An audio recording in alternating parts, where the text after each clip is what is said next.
Well, the time has come.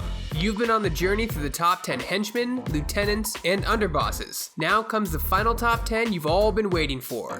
These are the top 10 video game bosses. Now, continuing with the theme of the video game criminal underworld, this top 10 isn't the top 10 boss fights. Each of the candidates has to be in charge of some sort of crime ring. So villains like Akuma and Sephiroth, although in fact are bosses to some extent, they're really more like loose cannons that cause chaos. And they're technically not in charge of any type of organization, so they wouldn't count. Well, let us open the door to my final video in this 4-part series. These are the top 10 video game bosses. Warning, spoilers ahead. In the world, and all humanity shall bow to me in humble gratitude.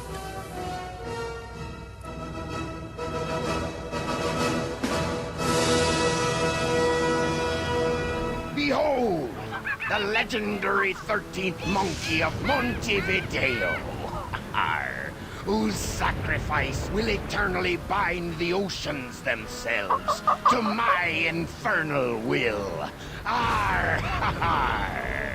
The infamous ghost pirate of the Seven Seas, LeChuck commands a ship of undead crew to do his bidding. He's known throughout the Caribbean, has a bad attitude, and will stop at nothing to marry the lovely Elaine Marley and make her part of his scurvy crew. By my congealed blood, you'll learn to love me. Sail with me, and I'll make you queen of the dead. I can't. I'm washing my hair tonight. The cursed voodoo pirate LeChuck is immortal, has only a handful of weaknesses, and probably the most important factor is he can lie and cheat his way through just about anything. If it wasn't for Guybrush's interference with his plans time and again, he would have succeeded in taking over the Caribbean or even, dare I say, the world.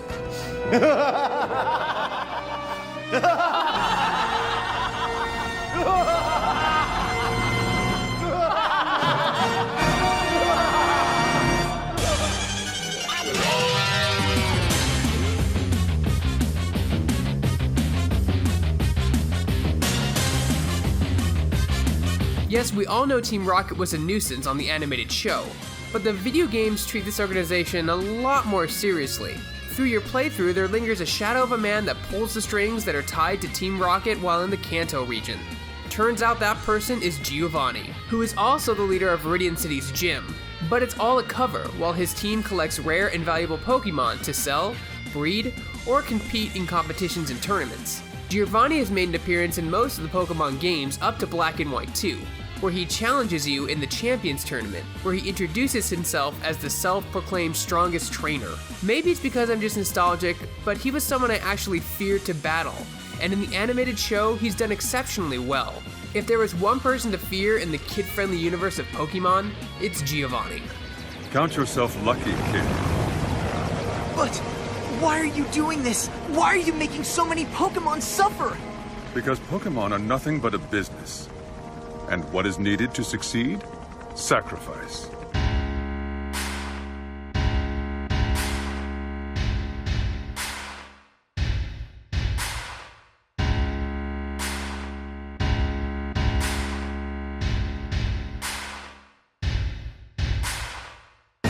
Rufus became president of the Shinra Company after his father was murdered. Rufus Shinra's goal was to obtain total control of the world through his company. Like most successful mob bosses, Rufus uses fear to manipulate and control his enemies, using Sephiroth and Barrett's team Avalanche to do his dirty work without them knowing it. What makes him really dangerous is his ability to be one step ahead of everyone else, at one point getting extremely close to executing and killing Tifa and Barrett. He's the best kind of villain, the one that claims to be for the people but only has his agenda in mind.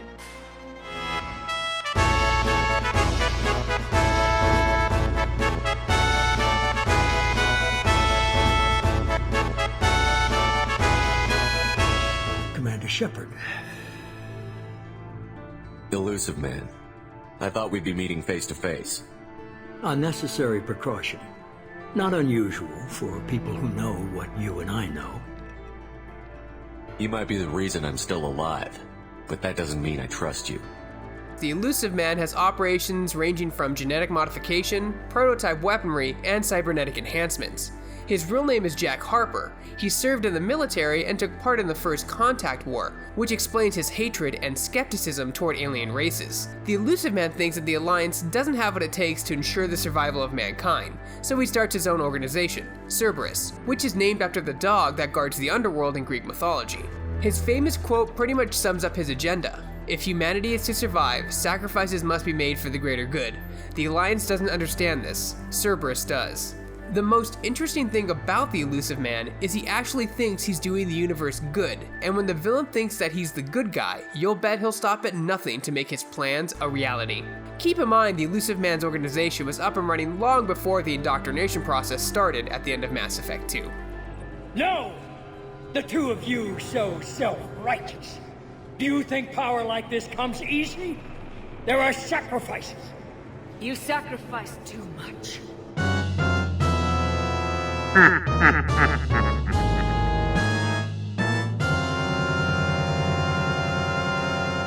Known through Hyrule as the Great King of Evil, or the Dark Lord, he's the main big bad boss in most of the Legend of Zelda games. He's had multiple incarnations, ranging from a pig creature to his human-looking Zelda 64, Wind Waker, and Twilight Princess. He usually has an agenda to take over the world, and consistently obtains the Triforce of power.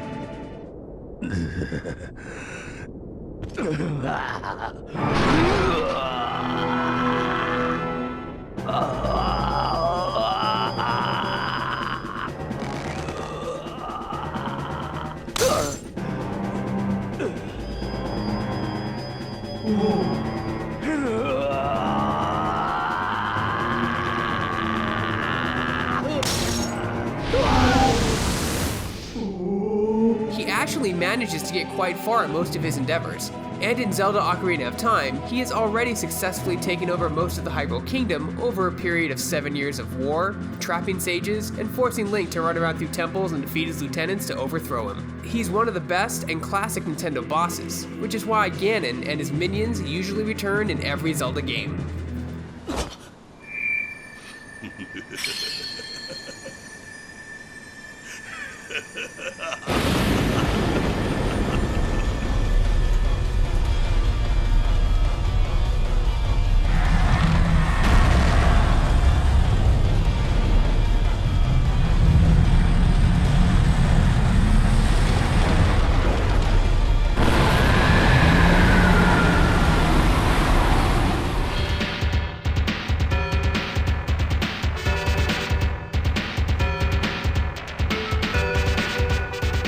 The main boss man in Street Fighter II and the Street Fighter Alpha series, M. Bison, whose full title is Master Bison or sometimes Lord Bison. He's the leader of the world criminal organization known as Shadowloo. He has the classic lust for power and domination that most would-be conquerors would have. Of course! Bison is not only a malevolent leader and dictator, but also a well-educated diplomat, even though he prefers to do most of the talking with his fist. He's also an accomplished fighter, using a technique known as Psycho Power to overcome his enemies with a variety of different moves and power sets. What's wrong, Guile? Thinking about your friend I killed? Try harder.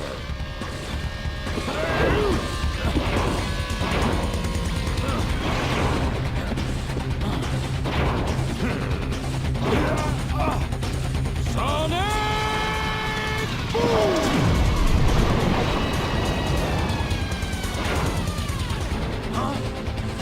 You're mine.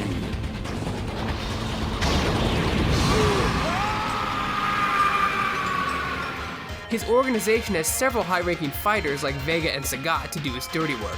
Bison is an extremely evil person who forced all the good out of his soul to obtain a greater power and achieve world domination.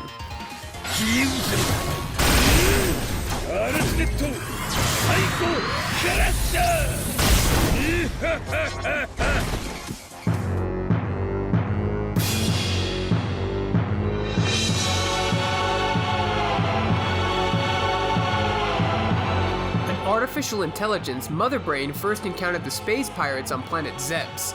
While they invaded, Mother Brain betrayed her creators and convinced the space pirates that under her leadership, they could remake the galaxy in their image by resetting everything to zero. Those are Mother Brain's exact words. Now, there's been some speculation that Mother Brain is only second in command of the space pirate fleet to Ridley. However, most evidence suggests that this disgusting brain in a jar is in fact the leader of the space pirates.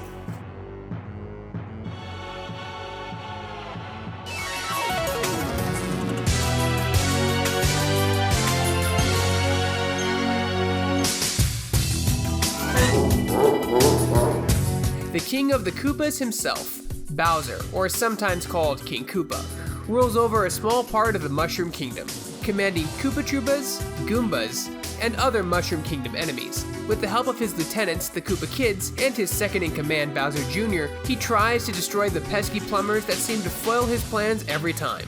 Whether it's kidnapping Princess Peach, nabbing Power Stars, or just overall power-hungry attempts to conquer the Mushroom Kingdom. Bowser is the big bad boss of the Mario Brothers franchise and will most likely be forever. Then, as the old saying goes, he who coops and runs away lives to coop another day. Look! He's escaping into a warp zone! Miserable macaroni! The Koopas got away again! Hey, how did Brussels suck? How's your day been, buddy? We haven't really talked much since I left you for dead. Hey, you think you'll freeze to death out there? No, probably not. Bandits will get you first. My day? Been pretty good. Just bought a pony made of diamonds. Yeah, because I'm rich. So, you know, that's cool. Goodbye. Climbing the corporate ladder of the Hyperion Company seems to have disastrous consequences. For a guy that started out with good intentions, Handsome Jack slowly turned evil over the course of events that happened in Borderlands the pre-sequel, making more and more sacrifices in the name of his quest to find a weapon to basically make Pandora a safer place to live. He eventually loses his humanity in the process and declares himself a dictator of Pandora. I'm gonna kill her. I'm gonna kill them all. Oh, first, you're gonna find me a doctor. Then we're gonna wipe those bandit bastards off the face of Pandora. And then we're gonna wake the warrior. The what? It's gonna be so good. We're gonna scorch the freaking planet in fire. There's gonna be screaming. Bandits are gonna die left and right. I can't wait. Equal parts crazy and intelligent, Handsome Jack is a merciless leader, a well-versed tactician, and has frightful determination. With an entire company of robots and mercenaries at his command, he'll make your life miserable while on Pandora. Handsome Jack is a rare example that someone who is a sociopath can indeed make a frightening leader, or at the very least a funny but deadly one. Oh, this is so frustrating. You see, this is what I don't get about you bad guys. You know the hero's gonna win, but you just don't die quickly. Man, example, this one guy in New Haven, right? City's burning, people are dying left and right, yada yada yada. This jackal rushes me with a spoon. A freaking spoon, and I'm dying laughing, right? So I scoop out his stupid little eyeballs with it, and his kids are all, wah! And I can't even, he can't see where he's going, he's bumping into stuff, and anyway, I don't know, maybe you had to be there. The moral is, you're a total bitch. Now, there are a lot of crime bosses in this video game underworld, so before we get into number 1, here are some honorable mentions.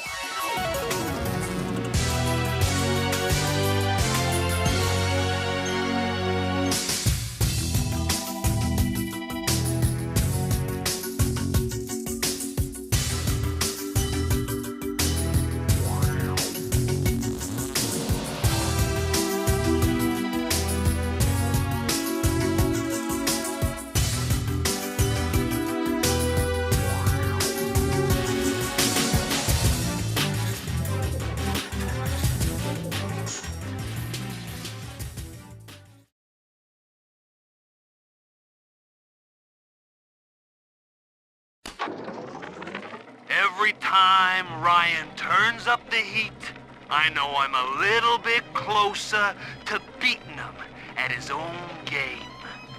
But now the game's changing.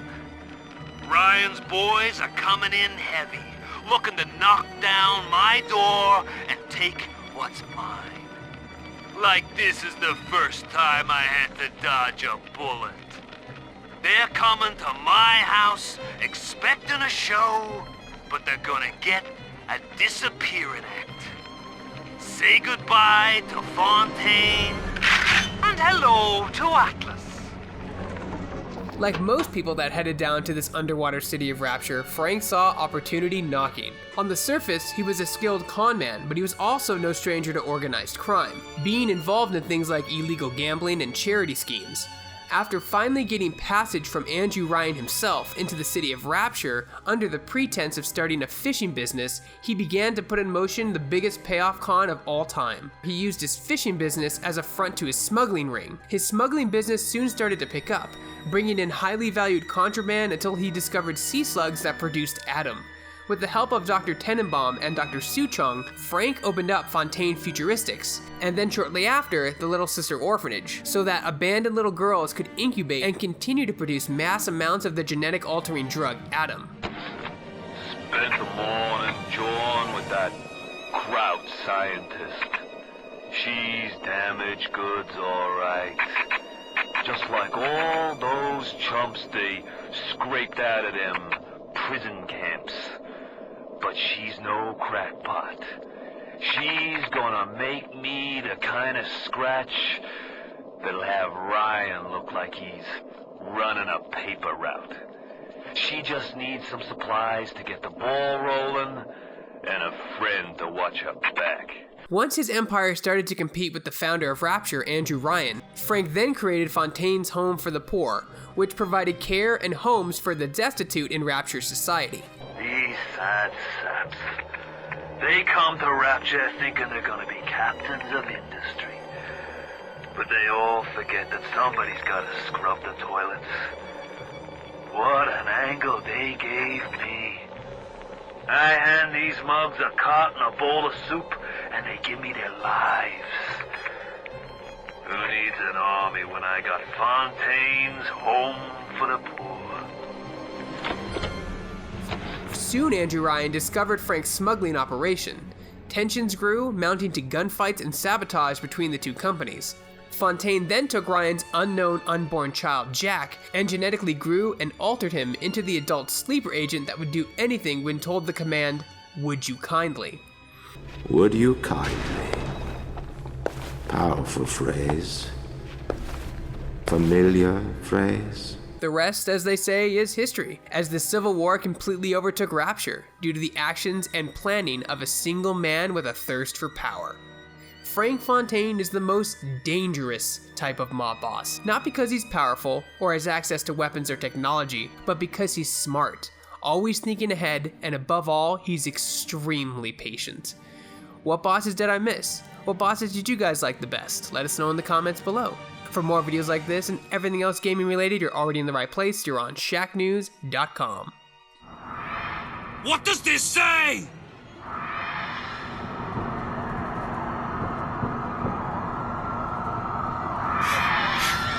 It says...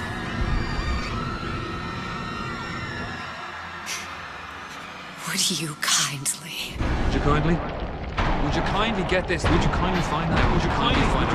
Would you kindly find it? Would you kindly get this? Would you kindly head to Ryan's office and kill the son of a bitch?